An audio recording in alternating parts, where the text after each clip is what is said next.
There are numerous historic abbeys in Yorkshire: Byland, Fountains, Easby, Jervaux, St Mary's, Selby and several others. The majority are in ruins, but Selby is special. It was the first abbey to be founded in the county, and its church is still at the heart of the community.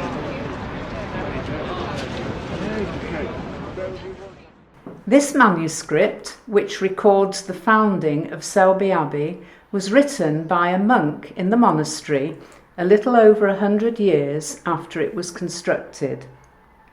He describes how the building owes its existence to Saint Germain, who was born in Gaul in about 378 AD.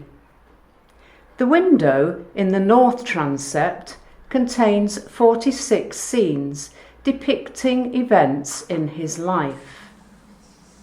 Germain studied in Rome before becoming a government official, and he was a keen sportsman.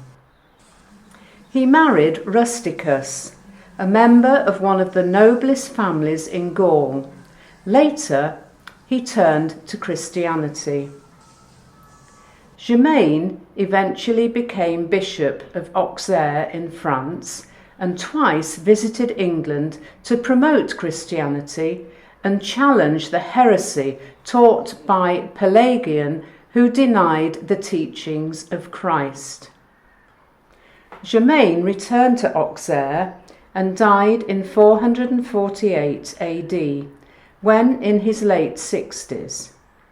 He was buried in the monastery that bears his name, and later venerated a saint. His tomb, which soon became a shrine, is now situated in the crypt. More than 600 years later, and 2 years after the Norman conquest, Benedict, a monk at Auxerre Abbey, had a vision in which he was told by Saint Germain to travel to England and, at the place where he would find 3 swans at a bend in the river, he should found an abbey. Benedict arrived in England and travelled to Old Sarum, where nearby the River Avon had many bends, but none had the 3 swans mentioned in the vision. He subsequently arrived in Selby, where he did discover 3 swans at a bend in the river, and he knew that this was the place where he should found an abbey. He planted a cross to mark the site. William the Conqueror was in York at this time, on his quest to subdue the northern uprisings. He is said to have met Benedict and granted him a charter, allowing him to establish an abbey on the land that became known as Church Hill.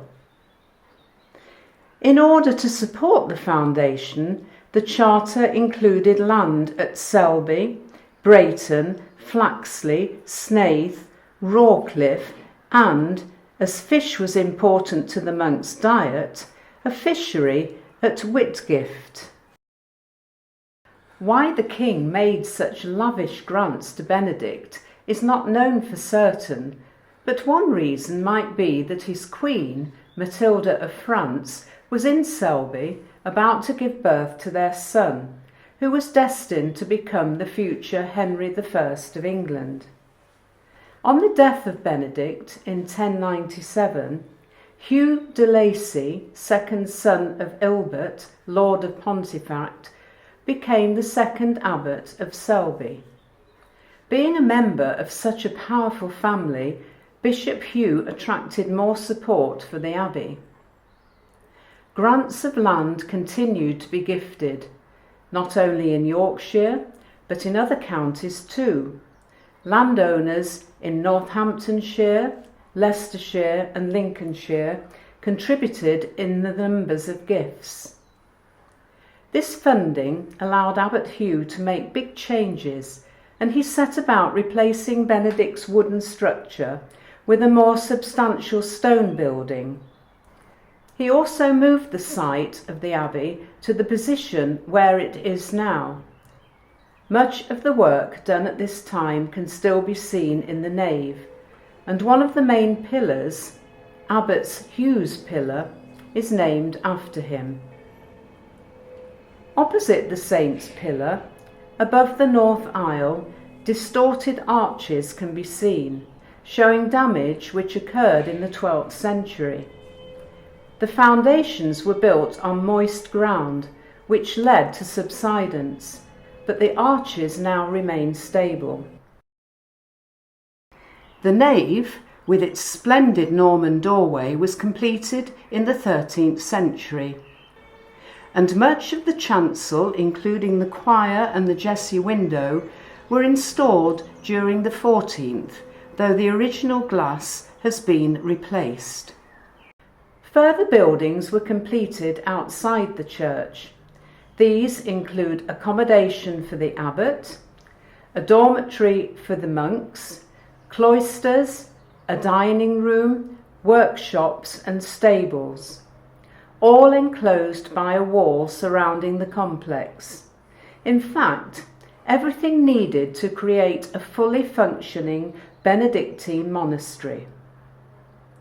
This drawing shows the abbey gateway as it stood in the mid-18th century. Over the arch was a chamber where the manor courts were held. There were rooms on each side. One was the porter lodge, and there were chambers for the jury of the court, and a room for witnesses. There were 35 abbots at Selby between 1069, when Benedict became the first, and 1540, when the abbey closed. Several abbots improved the building during their term, while others abused their position. Thomas de Whalley was accused of mismanaging abbey funds, loose living and immorality.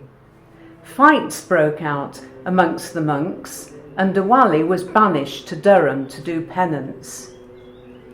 In 1256, Pope Alexander IV bestowed Selby Abbey with the grant of a mitre. In 1340, a fire destroyed the chapter house, the dormitory, the treasury and part of the church. The damage was subsequently repaired, and the decorated windows in the south aisle of the nave were installed. John de Heslington was accused of allowing the bad behaviour of several monks. One was said to be drinking heavily and of having had relationships with Alice Smith and her sister. In 1540, along with other monasteries, the abbey was dissolved under the orders of Henry VIII, and the last abbot, Robert Selby, along with 23 monks, was ejected. The abbey was surrendered to the king, and 18 months later the manor of Selby, which included the abbey, was granted to Sir Ralph Sadler of Hackney. He was a distinguished statesman who received many awards from Henry VIII, but it seems that he had little interest in Selby. Within 2 years, the manor had passed to Leonard Beckwith. He was employed to survey the land of several northern estates, and subsequently obtained shares in Holy Trinity and Friars Minors in York, together with Byland Abbey, the manors of Brayton, Thorpe, Monk Fryston and Selby. His son Roger inherited the estates with its annual income of £360, but he became involved with Alice Petty, described as a single woman, who received income from the Selby estate. In 1579, the manor of Selby, along with all the Beckwiths' estates, passed to George, the 6th Earl of Shrewsbury. The Earl's second wife, Bess of Hardwicke, is believed to have provided an income for her relatives out of the Selby estate. The Earl died in 1590 and is remembered for his splendid memorial in Sheffield Cathedral. Edward, his third son and last male of the family, inherited the property, and on his death Selby was purchased by Sir Thomas Walmsley, a noted judge and politician who made a vast fortune out of the manors that he had purchased. He died in 1612, and for many years the Abbey church was little used, but in 1618 it was designated Selby's parish church. The manor was then in the hands of the second Sir Thomas Walmsley.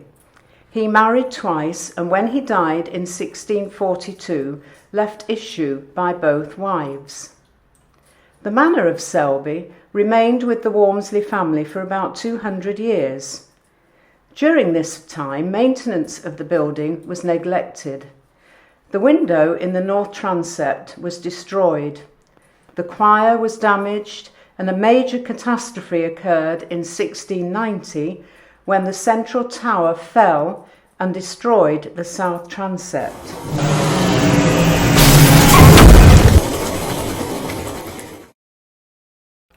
This drawing shows the new belfry that was built in 1702. The male line of the Walmsley family had ended, and the manor passed to Robert Petre, the 7th Baron Petre, the husband of Catherine Walmsley.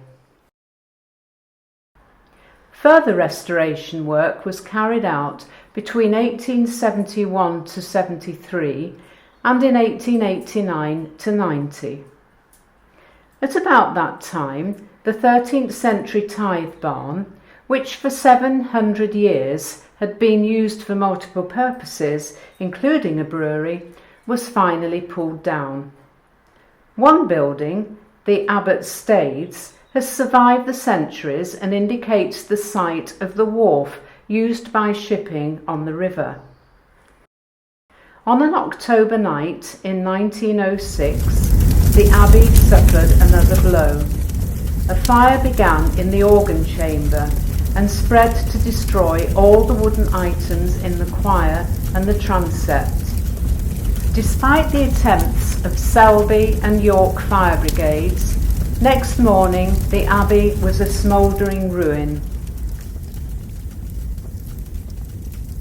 Lead from the roof had melted, permanently scoring stonework, and the huge bells had crashed to the ground. Remarkably, the town rallied round. Services were held in the marketplace while the building lay in ruins, but within 3 years sufficient funds had been raised to begin restoration work. In 1907, the restored nave was completed, and 2 years later the choir was ready for use. The splendid organ, regarded as one of the finest in Britain, was installed in 1909, and 3 years later the south transept was rebuilt with its great window filled with fine stained glass. Side windows were included later, one with images of Queen Victoria and the Prince Consort in the east wall, and Edward VII and Queen Alexandra in the west wall. The Germanus window in the north transept was completed in 1914. The upper stages of the central tower was rebuilt, and twin towers added to the front, creating the triple-towered church that we see today. In 1952, the Abbey was listed Grade 1 as a historic building. Then, in 1969, the Queen came to Selby to distribute the Royal Maundy money, which made the church the first of a parish where the distribution ceremony was held. It is the only Benedictine abbey in Yorkshire that has survived the centuries since the Norman invasion, which is still used by the community.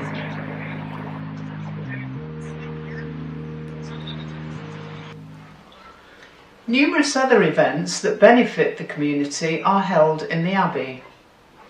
Children's groups meet regularly, and organisations such as Selby Camera Club are amongst those who hold annual exhibitions there.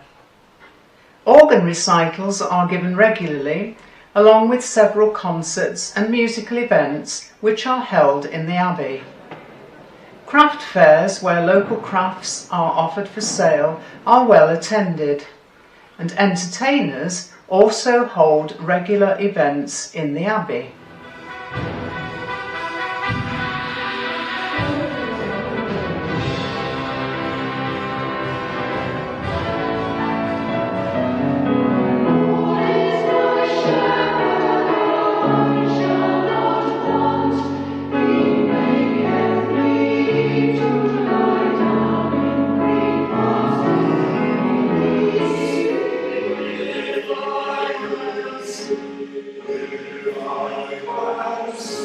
Yeah.